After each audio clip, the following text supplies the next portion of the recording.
নমস্কার বন্ধুরা, আজকের এই গুরুত্বপূর্ণ ভিডিওতে আপনাদের সকলকে স্বাগত জানাই। আমি আপনাদের বন্ধু, আর আজ আমরা কথা বলবো পশ্চিমবঙ্গে স্পেশাল ইন্টেনসিভ রিভিশন বা এসআইআর নিয়ে, যা কিনা ভারতবর্ষের নির্বাচন কমিশনের পক্ষ থেকে ঘোষণা করা হয়েছে। আসুন ধাপে ধাপে জেনে নিই এই এসআইআর কি, কখন শুরু হচ্ছে এবং একজন নাগরিক হিসেবে আপনার কি করণীয়।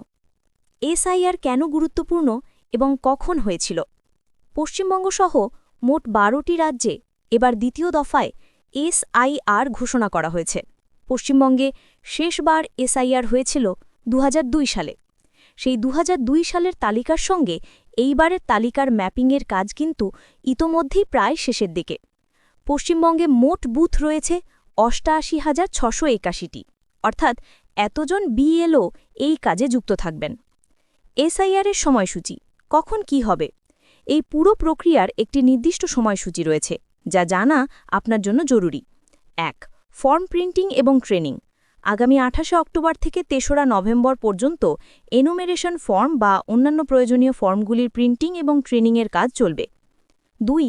মূল কাজের সময়কাল এনুমেরেশন। এই পর্বটি শুরু হবে 4 নভেম্বর থেকে 4 ডিসেম্বর পর্যন্ত।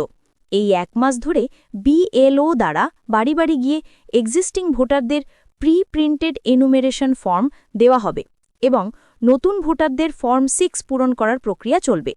3. ড্রাফট রোল প্রকাশ। এই মূল কাজ শেষ হওয়ার পর 9 ডিসেম্বর ভোটার তালিকার খসড়া বা ড্রাফট রোল প্রকাশিত হবে। মনে রাখবেন, এটি কিন্তু চূড়ান্ত তালিকা নয়। 4. দাবি ও আপত্তি। ড্রাফট রোল প্রকাশিত হওয়ার পর আপনার নাম না থাকলে, ভুল থাকলে বা সংশোধনের প্রয়োজন হলে দাবি ও আপত্তি জানানোর জন্য 9 ডিসেম্বর থেকে 8 জানুয়ারি 2026 পর্যন্ত সময় থাকবে, অর্থাৎ পুরো এক মাস। নাম অন্তর্ভুক্ত করা, সংশোধন করা বা মৃত বা স্থানান্তরিত ভোটারের নাম বিয়োজন করার কাজ এই সময় চলবে। 5. শুনানি ও যাচাইকরণ হিয়ারিং অ্যান্ড ভেরিফিকেশন। নতুন নাম তোলা এবং ভেরিফিকেশনের কাজ চলবে 9 ডিসেম্বর থেকে 31 জানুয়ারি পর্যন্ত। যাদের নাম খুঁজে পাওয়া যাচ্ছে না বা ম্যাচিং হচ্ছে না, তাদের বাড়িতে এই সময় নোটিশ যাবে। 6. চূড়ান্ত ভোটার তালিকা প্রকাশ। সব প্রক্রিয়া শেষেই 7 ফেব্রুয়ারি 2026 তারিখে ফাইনাল ইলেক্টোরাল রোল বা চূড়ান্ত ভোটার তালিকা প্রকাশিত হবে। যদি চূড়ান্ত তালিকা প্রকাশের পরেও আপনার কোনো অভিযোগ থাকে, তবে 15 দিনের মধ্যে আপনি ডিএমের কাছে আবেদন করতে পারেন এবং সেই অভিযোগে সন্তুষ্ট না হলে রাজ্যের চিফ ইলেক্টোরাল অফিসার বা সিইওর কাছেও আবেদন করার সুযোগ থাকছে। আপনার করণীয় এনুমেরেশন ফর্ম ফিল আপ প্রক্রিয়া।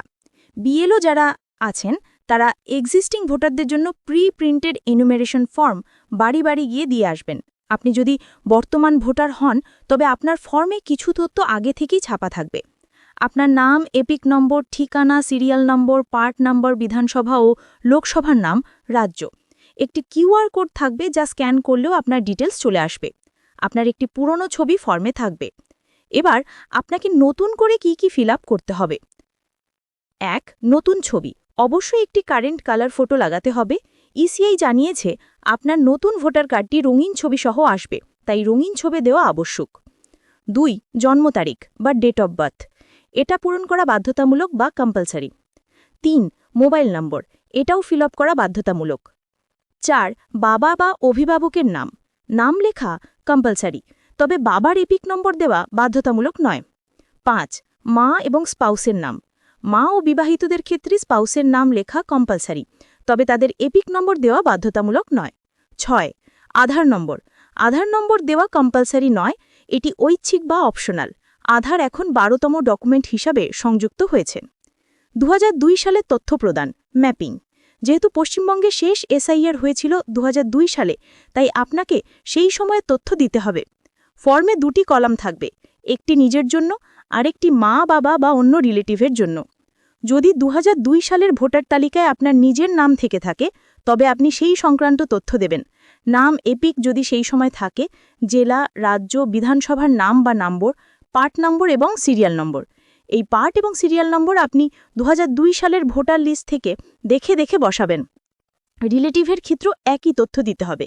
রিলেটিভ বলতে শুধু মা বাবা নয়, কাকা, কাকিমা, জ্যাঠা ইত্যাদি নিকট আত্মীয়দের নামও আপনি দিতে পারেন, যদি তাদের নাম 2002 সালের তালিকায় থেকে থাকে। ডকুমেন্ট এবং আধার সংক্রান্ত তথ্য। এতদিন আমরা যা শুনে আসছিলাম এবার তাতে একটি গুরুত্বপূর্ণ পরিবর্তন এসেছে। 1. Chief electoral officer mister Gyanesh Kumar জানিয়েছেন, যদি আপনার নিজের নাম অথবা মা বাবা বা রিলেটিভের নামও যদি 2002 সালের ইলেকটোরাল রোলে থাকে, সেক্ষেত্রে অন্য কোনো ডকুমেন্ট দিতে হবে না। তবে এই সংক্রান্ত নির্দেশিকা প্রিন্ট হয়ে আসার পর আরও বিস্তারিত তথ্য জানা যাবে। 2. অন্যান্য 11টি ডকুমেন্ট যেমন ছিল তা থাকছে, এর সাথে আধার 12তম ডকুমেন্ট হিসেবে সংযুক্ত হয়েছে। যদি আপনার নাম 2002 সালে তালিকায় থাকে, তবে সেই পাতার প্রিন্ট আউটও একটি ডকুমেন্ট হিসেবে কাজ করবে। অনলাইনে ফর্ম ফিল আপের প্রক্রিয়া, যারা বাড়িতে থাকেন না বা যারা অফিসে কাজ করেন তাদের সুবিধার জন্য অনলাইনেও ফর্ম ফিল আপের প্রক্রিয়া রয়েছে।